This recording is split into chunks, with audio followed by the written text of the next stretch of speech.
Alright, it's time to move on to the next episode of Dragon Ball Super. This is episode 74, and this episode is called For the Ones He Loves, the Unbeatable Great Saiyaman. So we've got another Great Saiyaman-centric episode focused on Gohan, and I have to say, Toei Animation, you slick fucks. They threw in a bunch of stuff in this episode. I will say, this episode to me was not quite as good as many of the past episodes have been, but this is still better than some of the bad parts during the major arcs in Dragon Ball Super that we've seen. So the episode picks up at the beginning with Jaco having shot that laser from his ship. Gohan easily dodges it, and he takes off his mask to reveal who he is to Jaco. And Jaco says, "Oh, it's Son Goku's mediocre son." And right there, I paused it. You know, hold on, time out. This is Toei Animation talking, calling Gohan mediocre. Then they continue the scene where Jaco explains exactly what Watagash is to Gohan. And, like, Gohan wants to tell Goku, but Jaco kind of tells him, like, no, don't. And in exchange, I won't tell Videl about your date with this peachy gal. You know, a young, sexy girl, I think. Because you always hear, like, Master Roshi talking about that, and, like, Jiraiya and Naruto, peachy gals. And Jaco also mentions how lame Great Saiyaman's outfit is, and Gohan's like, no, it's not. And then Coco, the idol, is like, yes, it is. And then Coco calls Gohan over, and they fly away. Gohan says he'll be on the lookout. And Jaco tosses out another line, which is, he's so lame, why is he so popular? And it's like, yo, this is Toei Animation talking to the fans of Dragon Ball. Look at this. Do you believe this shit? Toei, this is confirmation, I believe.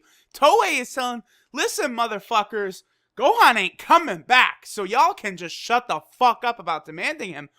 I would almost say this is very disrespectful. Because Dragon Ball Super has been very, very meta so far. Look at GodTube, you know, Goasu being, I'm thinking of becoming a GodTuber. You know, there has been many things. Go back to Hit, when Hit, you know, is kind of like, you know, why are you screaming while transforming? And then Hit just does it too to kind of copy and mimic Goku. And even Goku's like, oh, you scream while powering up too. Like, there's been so many kind of like, you know, lines where Dragon Ball Super has been sort of poking fun at itself, which I will say is very strong with how ridiculous these plots get. The ability to not take yourself that serious is important because it keeps the weight of the show from really just like crushing itself. But damn, did I really feel like these ones, they are directly telling everyone, fuck you all. Maybe we'll bring Gohan back, but maybe we won't. Shut up. It's like, damn. So then Goku. So then Coco and Gohan, they go to Coco's house and they practice lines. And Coco has a flashback and you see that this is all a setup by Barry. He's going to have Coco take Gohan to her house to practice lines. And then what he's going to do is he's going to have the paparazzi kind of stake her place out because she's an active idol, which is like a whole industry and thing in Japan. And it'll be a big scandal with, you know, Gohan being, you know, cheating on Videl and being with this idol and shit. So it's all a big setup by this cocksucker Barry Kahn. Now, basically what happens is Coco, I guess, is able to see that Gohan is like a legit awesome dude. So she kind of like goes back on the plan and she has Gohan like leave the roof, like fly off the roof rather than like walk out the front door or whatever, so that the paparazzi aren't able to catch Gohan and, you know, Barry's plan is foiled. But then it's revealed that Barry anticipated this and he was waiting on a different roof, and he catches pictures of Coco and Gohan, and Coco also kisses Gohan like right before he leaves, and Gohan's like, oh no, wait, you know, because obviously he's not trying to cheat on Videl or whatever, and Coco basically stole a kiss. Barry catches photos of this, and then after Gohan flies away, Barry's like, oh, I got you, boy, so you're actually the Great Saiyaman, huh? Ha ha ha. So Gohan returns home, and we see Videl just continuing to be that just awesome wife that she is. And Barry shows up with all the photos, and he's kind of like, oh, you know, look at what, you know, your husband has done. And he's such a slick little bastard, too, because he's like, yes, I've seen it many times. I see how the showbiz world gets really difficult when the beautiful girls and the applause all come. And he's like setting Gohan up, and it's like, this motherfucker. And then this next scene, Videl goes, how pathetic. And, you're on the edge of your seat like, okay, pathetic. And then she's like, Gohan wouldn't do that. Did it sting you that much telling you I don't need your autograph? And it's just like, oh! Listen, I stood up and I applauded Videl. That loyalty right there. Damn, Videl, come on now. That's what the fuck. That is what every man wants to see right there. And Videl tells him, fuck you. You can leave my house now. Woo, Videl. Videl, son, listen, what Videl does to Barry Kahn right here, this is even worse than like Vegito Blue mushing Merge Zamasu into the ground and being like, oh, what's the matter? Is that all the power a god has? That condescending. Or, Vegito sticking the spirit sword in Super Boo's mouth and telling him, hello, duh, don't you realize how much stronger I am than you? This was worse. Videl shuts this boy down. Gohan sort of escorts him out of the house, and when he's out there, it seems like Watagash infects Barry, and, he becomes super evil and, cock diesel and all this. Watagash was explained to, become stronger. Like, he makes the host stronger, the more evil and the darker that their heart is. So then, cock diesel Barry jumps into the house, breaks walls, kind of smacks Gohan, knocks Gohan out, and then he kidnaps Pan, and he takes her to, like, I think it's like some TV station. It's real in Japan. Like, this is a real iconic landmark. This, what is it called? It's like a TV headquarters in Japan somewhere. There was a time where they showed this in Dragon Ball GT. I believe it was during Goku's battle with Super Android 17. And Gohan, wakes up, goes there as Great Saiyaman, and he does battle with Barry Kahn or, the Watagash monster, whatever it is you want to say. And, like, the movie crew, they, find out what's going on, and they go film this climactic battle between Gohan and this monster. And for most of it, I mean, Watagash, the monster, is kind of giving Gohan the business here. And it's just like, wow, like, how far the mighty have fallen. Like, you really go back to the days when, like, Gohan is trashing Perfect Cell, who still is one of the most intimidating villains in Dragon Ball history. I mean, there's not a lot higher than him. Or, like, when Gohan is just absolutely wrecking, Super Boo.